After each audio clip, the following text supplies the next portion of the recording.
वक्फ coordination committee Jalgaon, आप जानते हैं कि सरकार ने जिस तरीके से वक्फ कानून लाने की नापाक कोशिश की थी, इसके खिलाफ all India Muslim personal board हमारे बड़ों के इशारे पर पूरे मुल्क में संवैधानिक तरीके से शांततापूर्ण अंदाज में आंदोलन किए गए। हर तरह का आंदोलन किया गया। आपने देखा होगा कि वक्फ कोऑर्डिनेशन कमेटी ने जलगांव में इतना बड़ा जोरदार एहतजाजी जलसा किया जिसमें 25 से 30 हजार लोग पूरे जिले से आए थे। वक्फ कोऑर्डिनेशन कमेटी ने इस कानून के खिलाफ जो हुकूमत लाना चाहती थी, गांव गांव शहर शहर जाकर बाकायदा बेदारी जागरूकता मुहिम चलाई। लेकिन आज जो सुप्रीम कोर्ट का फैसला आया है, इसको लेकर 2 घंटे से हम लोग चिंतन बैठक कर रहे हैं कि भाई कौन सी चीज ऐसी है जो हमारे हक में है, कौन सी चीज ऐसी है जो हमारे हक में नहीं है, जहां पर हम मुतमईन नहीं है, सेटिस्फाई नहीं है। अब प्रॉब्लम ये आ गया कि जैसे ही सुप्रीम कोर्ट का फैसला आया तो कुछ लोगों ने जल्दबाजी में बाकायदा, सिर्फ जलगांव नहीं पूरे मुल्क में कहीं ना कहीं जल्दबाजी करने वाले हर जगह मौजूद है, तो किसी ने पेड़े बांटा, किसी ने मोतीचूर के लड्डू बांटा, बहुत अच्छी बात है। लेकिन हमारा यह कहना था कि पहले पूरी तरीके से उसको समझ लिया जाए, जल्दबाजी ना की जाए, और जब पूरी तरीके से हम मुतमईन हो जाएंगे तो पूरे शहर की एक मरतबा अपन दावत रख देंगे, पूरे शहर को खाना खिलाएंगे खुशी के मारे। लेकिन आज जो सुप्रीम कोर्ट का फैसला आया है, इसमें जो 2-3 अहम पॉइंट्स थे हमारे, उस पर हम पूरी तरीके से मुतमईन नहीं हैं। हमें ऐसा लगता है कि संविधान के कलम 14 और संविधान के कलम 29 इसका कहीं ना कहीं उल्लंघन हो रहा है। जैसे सादे अंदाज में मैं आपको बताऊं कि कानून में हमारे लिखा है कि सब समान है सारे धर्म के, चाहे आप हिंदू धर्म ले लो, जैन धर्म ले लो, ईसाई ले लो, बौद्ध ले लो, जो भी ले लो, तो उनके वक्फ बोर्ड में उनका भी अपना अपना एक मंडल है। उनके इसमें मिसाल के तौर पर सिख भाइयों के मंडल में नॉन सिख भी नहीं कोई आ सकता, मुसलमान तो बहुत दूर की बात। बौद्ध भाइयों के मंडल में और उनके समिति में नॉन बौद्ध नहीं आ सकता, हिंदू दूर की बात। तो फिर आखिर मुसलमान के ही वक्फ बोर्ड में नॉन मुस्लिम 3, 2, 4 ऐसा क्यों? यहां पर हम मुतमईन नहीं हैं, क्योंकि और सीईओ जैसे कहा जाता है कि भाई फला शख्स बनाया जाएगा, तो जो डिसिग्नेशन या जो क्राइटेरिया तय किया गया है, तो पूरे महाराष्ट्र में, पूरे हिंदुस्तान में हमारे मुसलमानों में उस क्राइटेरिया में है कहां लोग? तो सीईओ अगर नॉन मुस्लिम बनता है तो हमारा ऑब्जेक्शन और इतराज यह है कि जिसको इस्लाम धर्म की मालूमात नहीं, जानकारी नहीं, वो वक्फ बोर्ड में इस्लाम के एतबार से फैसला सही अंदाज में कैसे कर सकता है? तो बहुत सारी चीजें ऐसी है जो आज फैसले में जो आई है, वक्फ बाय यूजर वगैरह तमाम चीजों को लेकर, तो बहुत सारी चीजें ऐसी है जिसमें अभी फिलहाल हम लोग पूरी तरीके से मुतमईन नहीं है। और हमारे बड़े all India Muslim personal board के बड़े हमारे जो आदेश देंगे, तो हम अगला कदम उसी एतबार से संवैधानिक तरीके से शांतिपूर्ण अंदाज में हम उठाएंगे। और जो कुछ भी थोड़ी सी टेक्निकल मालूमात है वो हमारे जलगांव वक्फ कोऑर्डिनेशन कमेटी के हमारे सोहेल अमीर साहब जो जमात इस्लामी के हैं, मैं चाहूंगा कि वो भी अपनी बात रखें। आज वक्फ कोऑर्डिनेशन कमेटी जलगांव की ओर से ये हमारी चिंतन सभा है, जिसमें बहुत सारे लोग प्रतिनिधित्व कर रहे हैं समाज का। और सुप्रीम कोर्ट का जो आज का डिसीजन है, हम ये डिसीजन पर पहुंचे हैं कि ये एक अंतरिम डिसीजन का मतलब ये होता है जो फाइनल नहीं है। ये हमारे लिए फाइनल डिसीजन नहीं है। 44 अमेंडमेंट्स जिसको एक कानून के तौर पर लाया गया था 2025 के इस नए कानून में, हमारी डिमांड ये थी कि उसमें बहुत सारी ऐसी चीजें हैं जो चिंताजनक भी हमारे लिए और वो ऑब्जेक्शनेबल है, और उस पर all India Muslim personal law board के बैनर तले पूरे भारत के सेकुलर फोर्सेस ने बहुत बड़ी संवैधानिक लड़ाई लड़ी है। बड़े बड़े इश्यूज को हमने टैकल करने की कोशिश की, और मुझे खुशी है इस बात पर कि इस संवैधानिक लड़ाई में, जिसमें किसी ने न पत्थर मारा है, न किसी ने किसी को ऐसी असंवैधानिक एक्टिविटी की है, मैं समझता हूं कि इतना साइलेंट मैसेज जब भारत में दिया गया, तो आज ये मैसेज हमारा बढ़कर सुप्रीम कोर्ट तक पहुंचा है, और आज उबूरी फैसला, यानी जिसे हम अंतरिम डिसीजन कहते हैं, वो हमारे सामने आया है। सुप्रीम कोर्ट ने यह भी कहा है कि कुछ दिन के बाद वो फाइनल डिसीजन पर पहुंचेगी।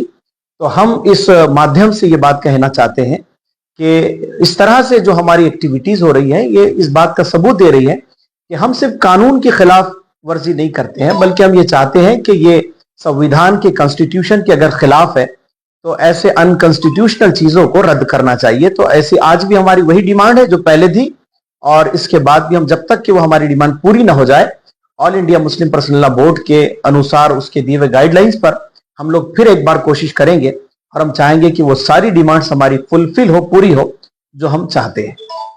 जलगांव वक्फ कोऑर्डिनेशन कमेटी की जानिब से सभी पत्रकार भाइयों का हम स्वागत करते हैं। आज ही वक्फ के नए कानून के खिलाफ जो पिटीशन दाखिल किए गए थे, उस पर एक अंतरिम फैसला आज माननीय सर्वोच्च न्यायालय ने दिया है। सर्वोच्च न्यायालय ने जो निर्णय दिया है उस पर काफी बहस चल रही है, काफी लोग उसकी प्रतिक्रिया दे रहे हैं, और थोड़ी प्रतिक्रियाओं में काफी डिफरेंस आ रहा है, अलग अलग प्रतिक्रिया आ रही है। जलगांव वक्फ कोऑर्डिनेशन ने भी मुस्लिम पर्सनल लॉ बोर्ड के तहत गुज़िश्ता 5-6 महीने से जो मूवमेंट चलाई है और जो जागरूकता पैदा की है लोगों तक, नया अमेंडमेंट क्या है, कैसे ये हमारे संवैधानिक हुकूक को खींचता है, कैसे हमारे बुनियादी हुकूक की पायमाली करता है, जन जागृति के लिए हमारे सभी सदर साहब और जितने भी मेंबरान हैं, सब ने मिलकर पूरे जिले में इसकी तहरीक चलाई, बड़ी बड़ी रैलियां हुई और लोगों में काफी जागरूकता आई।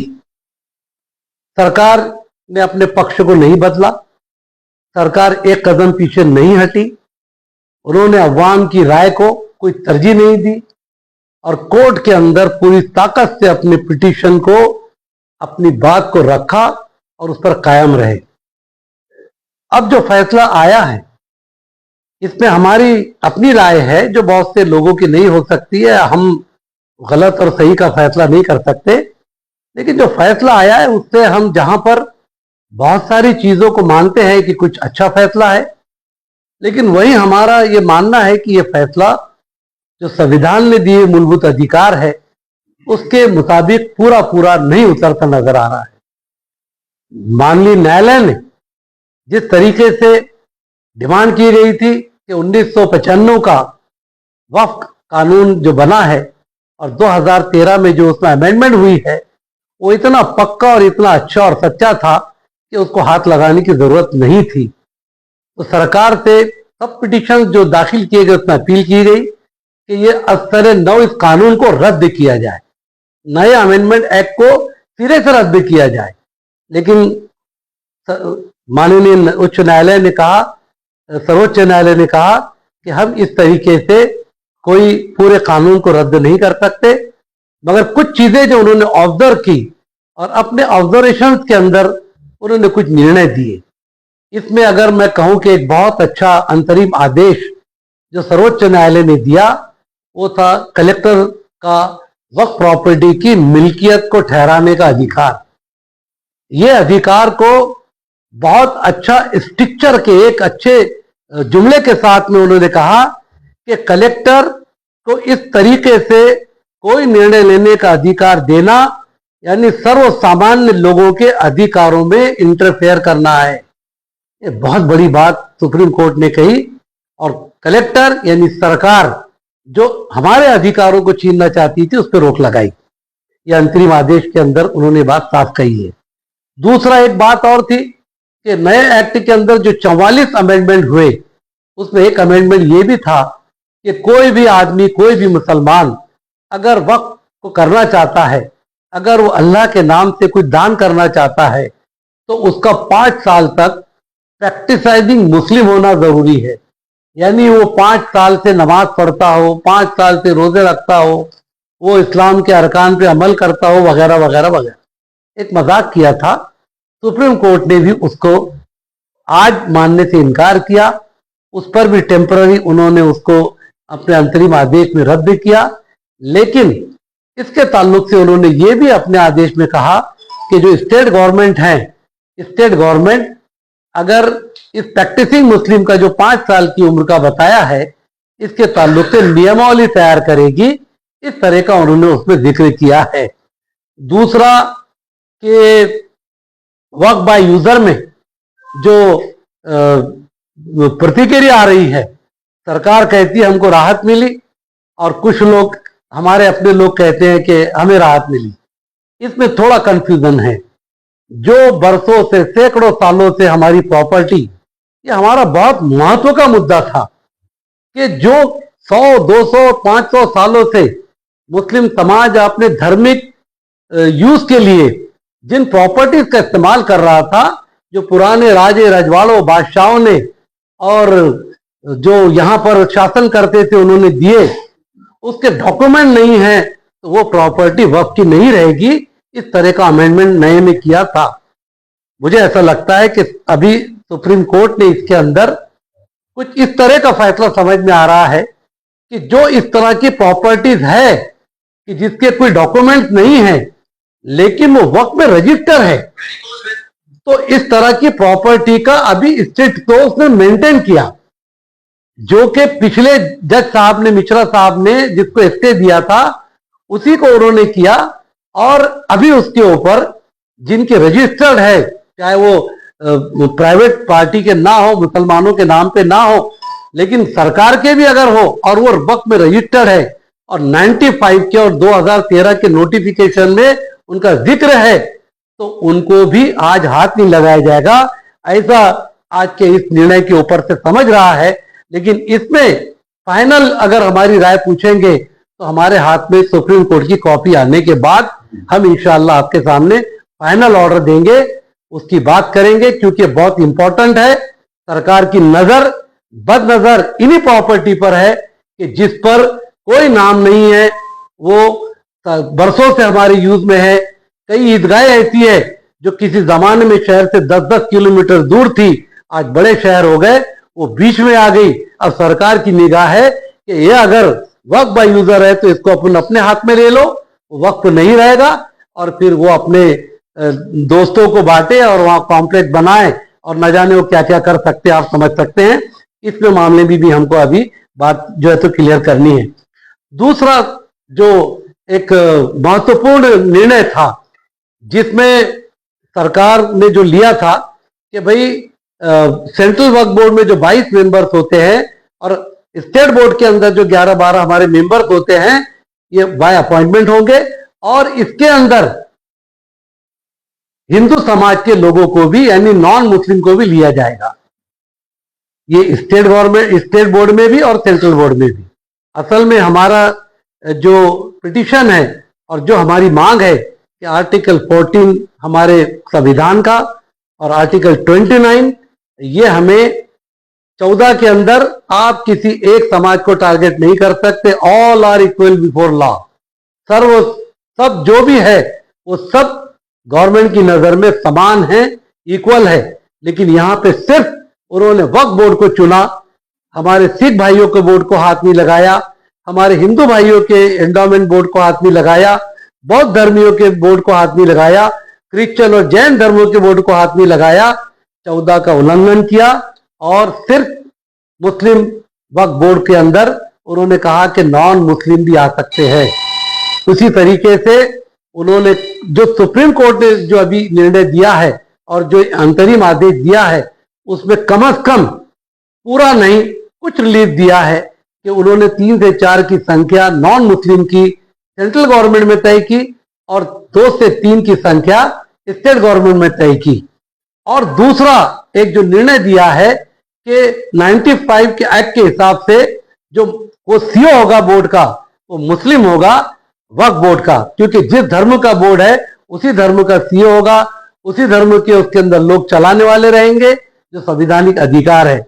मगर सुप्रीम कोर्ट ने इसमें ये ऑर्डर करते वक्त थोड़ा उसके अंदर ये किया कि भाई कुछ लोग उसमें नॉन मुस्लिम भी रहेंगे और मेजॉरिटी मुस्लिम रहेंगे। तो ये निर्णय मैं समझता हूं कि पूरा होना चाहिए था कि भाई जब दूसरे बोर्डों के अंदर कोई उस पर धर्म का नहीं है तो फिर इसमें क्यों ऐसा किया गया। तो ये भी एक महत्वपूर्ण निर्णय हुआ है, रिलीफ मिला है, लेकिन अभी अंतरिम आदेश है। हमें पूरी उम्मीद है कि फाइनल डिसीजन के अंदर ये फैसला होगा कि जिस धर्म का बोर्ड है उसी धर्म के लोग उसको चलाएंगे। ये संविधान का दिया हुआ अधिकार है। उसके अलावा एक और बात उन्होंने कही है सुप्रीम कोर्ट ने कि जो सीओ होगा वो मुस्लिम धर्म का लिया जाए, डायरेक्ट ऑर्डर नहीं, मुस्लिम धर्म के आदमी को सीओ बनने के अंदर तरजीह दी जाए। कंपलसरी नहीं किया, प्रेफरेंस डिस्टिनेशन रखा है सरकार का। पहली बात तो ये कि हमारे पूरे मुल्क में अलग अलग स्टेट में डिप्टी सेक्रेटरी की रैंक के जो सीओ बनते हैं वो है कितने, और उसमें भी सरकार को अधिकार दिया। तो क्या आज की सरकार जो मुसलमानों के ताल्लुक से क्या अपने दिल में रखती है, जो सब पर आया है, क्या वो सरकार को अगर ये पावर दिया जाए कि लेते वक्त मुस्लिम को प्रेफरेंस देना, हमें उम्मीद नहीं है कि ये सरकार किसी मुस्लिम को प्रेफरेंस देगी। यहां भी सुप्रीम कोर्ट ने डायरेक्ट ऑर्डर ये होनी चाहिए थी। सम्माननीय हमारी जो न्यायालय है उनका निर्णय जो है ये क्लियर होना चाहिए था। हो सकता है कि वो आने वाले वक्त में जब ये फाइनल निर्णय होगा उस वक्त दिया जाएगा। ये सारी बातें हैं और अब इस पर चर्चाएं भी चल रही है। तो हम यही कहेंगे कि आज जो कुछ भी जिन लोगों ने भी इस काम के लिए आवाज उठाई, खास तौर से हमने मुस्लिम पर्सनल लॉ बोर्ड के मार्गदर्शन में जो कुछ भी अपनी एक्टिविटीज की है, जो कुछ भी हमारे वक्फ कोऑर्डिनेशन कमेटी ने किया है, अल्लाह उसको कबूल कर ले। और भी जो लोग इसमें काम करने वाले हैं, जो इखलास और नेक नियति से कर रहे हैं, अल्लाह उनकी भी मेहनतों को कबूल करे, ऐसा हम अल्लाह से दुआ करते हैं। और जो भी आगे आदेश आएंगे, मुस्लिम पर्सनल लॉ बोर्ड की गाइडलाइन आएंगी, इंशाअल्लाह ताला उन्हीं की गाइडेंस में हमने काम किया। और कल भी अगर कोई उनकी तरफ से आदेश आता है तो इंशाअल्लाह हम उनके आदेशों का पालन करेंगे। Thank you.